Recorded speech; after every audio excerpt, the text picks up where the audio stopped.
ذرا اس آیت پر اب نگاہ کو مرتکز کیجئے، انسان کا خسارہ کیا ہے؟ دیکھیے، سب سے پہلے میں آپ کی توجہ دلاؤں گا، ذرا آنکھیں کھول کر قلب حساس کے ساتھ نوع انسانی کا مشاہدہ کیجئے، کیسے کیسے دکھ، کتنی تکلیفیں، کتنی محنت، کتنی مشقت ہے جو ہر انسان کا مقدر۔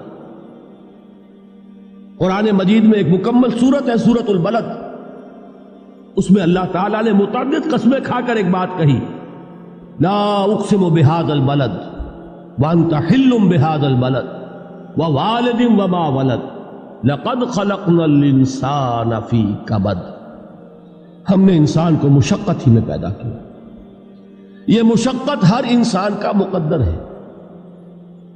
لوگ گھروں کو چھوڑ کر آئے ہوئے ہیں، کہاں کہاں انسان جاتا ہے، یہ اس دنیا میں محنت اور مشقت۔ ہاں، ایک مغالطہ ہو جاتا ہے کہ شاید یہ محلوں میں رہنے والے جو ہیں انہیں کوئی مشقت نہیں، انہیں کوئی دکھ نہیں، حالانکہ حقیقت یہ نہیں ہے۔ جو جتنا امیر ہے آپ دیکھیں گے اس کی جسمانی مشقت کم ہے، ذہنی کوفت زیادہ ہے۔ ٹرینکولائزرز کی انہیں ضرورت پڑتی ہے، انہیں سیڈیٹیوز چاہیے، خواب آور دوائیں مزدور کو نہیں کبھی ضرورت پڑے گی۔ وہ 8 گھنٹے کی محنت کرنے کے بعد ایسا سوتا ہے کہ وہ صبح ہی کی خبر لے گا۔ اور یہ وہ لوگ ہیں کہ جن کو ہپنوٹکس، خواب آور دوائیاں، سیڈیٹیوز، مسکن ادویات، یہ سارا لیبلیم اور یہ ویلیم اور یہ فلاں اور یہ فلاں، یہ کہاں جاتے ہیں؟ ذہنی سکون اور اطمینان انسان کو حاصل نہیں۔ کسی کی جسمانی مشقت ہے، کسی کی ذہنی مشقت۔ میں آپ کو یاد دلانا چاہتا ہوں مہاتما گوتم بدھ کا معاملہ۔ 30 برس کی عمر میں کپل وستو کا شہزادہ محل کو چھوڑ کر نکل گیا، جوان بیوی کو سوتا ہوا چھوڑ کر گیا، شیر خوار بچے کو چھوڑ کر گیا۔ راجدھانی میں رہنے والا محل کا باسی، جسے یہ معلوم ہے کہ باپ کے بعد مجھے یہ سلطنت ملنے والی ہے، کیوں گیا؟ کبھی کبھی آپ نے سوچا؟ اس نے انسان کے غم اور دکھ کا مشاہدہ کیا۔ اس نے دیکھا کوئی اندھا ہے، ٹھوکر کھا کر گر رہا ہے، کوئی والدین کھڑے ہوئے رو رہے ہیں اور ان کی نگاہوں کے سامنے ان کا نہایت محبوب بچہ دم توڑ رہا ہے اور وہ کچھ نہیں کر سکتا۔ اس نے سوچا یہ صدمہ کیوں ہے انسان کا، یہ دکھ اس کا مقدر کیوں ہے؟ اس صدمے سے، اس دکھ سے نجات پانے کی بھی کوئی شکل ہے کہ نہیں؟ انسانوں کی ایک عظیم اکثریت، شاہ ولی اللہ دہلوی رحمۃ اللہ علیہ کے الفاظ ہیں کہ وہ لدو اونٹ اور کولو کا بیل بن کر زندگی بسر کرتی ہے۔ جو 8 گھنٹے تک اینٹیں ڈھو رہا ہو، اس شخص کا تصور کیجیے آپ، وہ واقعی انسان ہے یا حیوان بن گیا ہے؟ اور 8 گھنٹے کی اس محنت کے بعد بھی ہو سکتا ہے کہ 2 وقت کی روٹی اسے پوری نہ ملے۔ اور یہ تو ہو سکتا ہے، نہیں ہوتا ہے کہ اگر بچہ بیمار پڑ گیا ہے تو شاید کوئی برتن بیچے بغیر اس کی دوا کا سامان نہ کر سکے۔ ایسا شخص کتنے بوجھوں تلا دبا ہوا ہے، کتنی مشقت کے اندر پسا ہوا ہے۔ لدو اونٹ اور کولو کا بیل انسانوں کی عظیم اکثریت کی سطح پر زندگی بسر کرتی ہے۔ لیکن آپ کو معلوم ہے کہ کولو کے بیل کے لیے مشقت ہی مشقت ہے، اس کے احساسات یہ نہیں ہیں جو کہ ان سے انسان کو جو صدمہ پہنچتا ہے۔ ایک بیل کو اس سے کوئی غرض نہیں کہ اس کا کوئی بچہ بھی تھا کہ نہیں تھا، اس کو کوئی بخار ہوا ہے یا کیا ہوا ہے، اس صدمے سے وہ بیل بچا ہوا ہے۔ گھوڑے کو کوئی پتہ نہیں کہ میرا بھی کوئی اولاد میری ہے یا نہیں ہے، اور مجھے اس کا کوئی صدمہ ہے یا دکھ ہے، کوئی پتہ نہیں۔ لیکن انسان کا معاملہ یہ ہے کہ والدین کو جو جو دکھ دیکھنے پڑتے ہیں اپنے بچوں کے لیے، اپنی اولاد کے لیے۔ رات کی نیند ہے حرام ہے اس لیے کہ بچہ بخار میں تپ رہا ہے یا درد سے تڑپ رہا ہے، لہذا نہ ماں سو سکتی ہے نہ باپ سو سکتا۔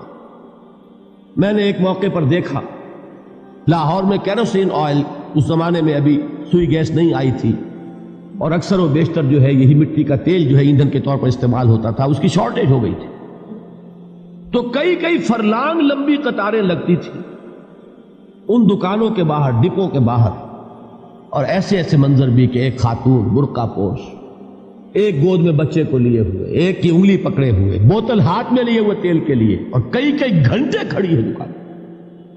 یہ مشقت انسان جھیلتا ہے کہ نہیں؟ غالب نے اس کا نقشہ کھینچا ہے کہ رنج سے خوگر ہوا انسان تو مٹ جاتا ہے رنج. مشکلیں اتنی پڑی مجھ پر کہ آسان ہو گئی. ہم بھول جاتے ہیں، ورنہ واقعہ یہ کہ قلب حساس ہو اگر اور قید حیات و بند غم اصل میں دونوں ایک ہیں. موت سے پہلے آدمی غم سے نجات پائے کیوں؟ اچھا یہ تو ہوا لقد خلقنا الانسان فی کبد. حیوانات کا معاملہ ایک اور اعتبار سے آسان ہے. ان سے کوئی محاسبہ بھی ہے کیا؟ کوئی جواب دہی بھی ہے؟ کوئی ان کو اللہ کے حضور میں کھڑے ہو کر اپنے اعمال کا حساب بھی دینا؟ نہیں. انسان کی یہ ٹریجڈی ہے، یہ المیہ ہے انسان. اس کو بھی قرآن مجید کی ایک سورت میں قسمیں کھا کر اذا السماء انشقت، اس کے بعد کیا فرمایا؟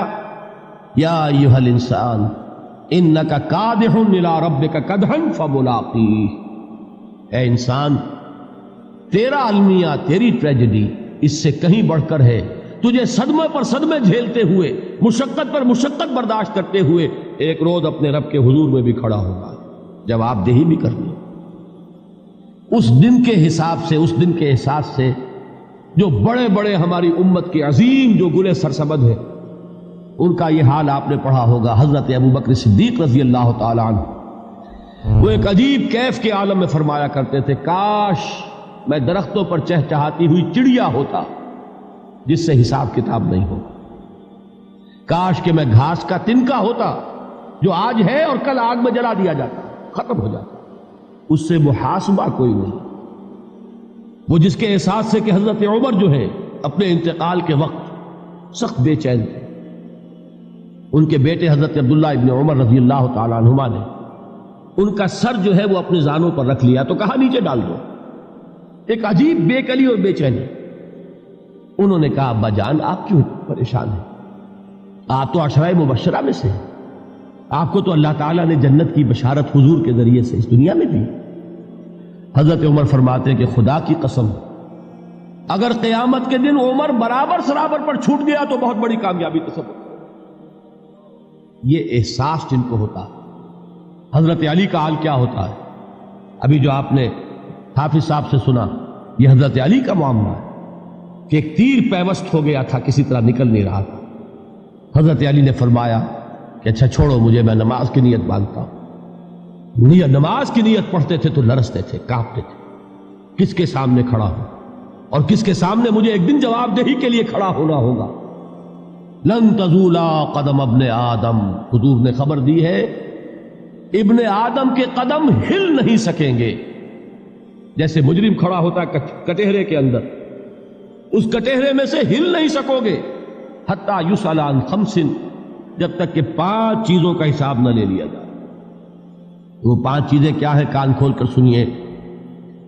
عن عمرہ فیما افناہ، عمر کا حساب دو. یہ 80 برس اور 70 برس ہم نے تمہیں دنیا میں دیے، کہاں ضائع کیے؟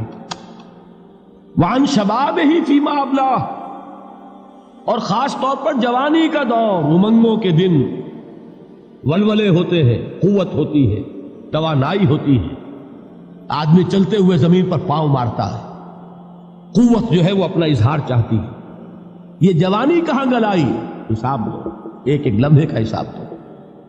وَعَن مَالِهِ مِنْ أَيْنَ اكْتَسَبَهُ وَفِيمَا أَنْفَقَهُ، ایک ایک پائی کا حساب دو. مال کا کہاں سے کمایا تھا، حلال سے کہ حرام سے، اور کہاں خرچ کیا تھا، گل چھروں میں، عیاشیوں میں، یا نیکی کے کاموں میں، ادائے حقوق اللہ کے دین کے لیے.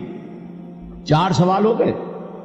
2 زندگی کے بارے میں، ایک زندگی پوری بحیثیت مجموعی کہاں کس کام میں لگائی، اور خاص طور پر شباب کا دور کہاں لگایا. 2 سوال مال کے بارے میں، کمایا کہاں سے، حلال سے کہ حرام سے، جائز سے کہ ناجائز سے، خرچ کہاں کیا. اور آخری سوال وعما عمل فیما علم، جو علم حاصل کیا تھا اس میں عمل کتنا کیا. علم کے انبار لگاتے چلے گئے اور عمل کے آغاز کی بھی نوبت نہ آئی. یہ علم جو ہے یہ اس روز سب سے بڑا وبال بن جائے گا. اتنا علم اور عمل کچھ نہیں، بجائے کہ کریڈٹ کا ذریعہ بنے یہ الٹا ڈیبٹ کا کھاتہ بن جائے. یہ جواب دہی کا احساس ہے کہ جس کی وجہ سے انسان کی ٹریجڈی جو ہے وہ دوہری ہے. کوئی حیوان اتنے بوجھ تلے نہیں. مشقت کی، محنت کی، اس زندگی میں ختم ہوئے، اس کے بعد کوئی محاسبہ نہیں. اس کو بھی غالب نے خوب کہا ہے کہ اب تو گھبرا کے یہ کہتے ہیں کہ مر جائیں گے، اور مر کے بھی چین نہ پایا تو کدھر جائیں. یہ ہے وہ ہیومن ٹریجڈی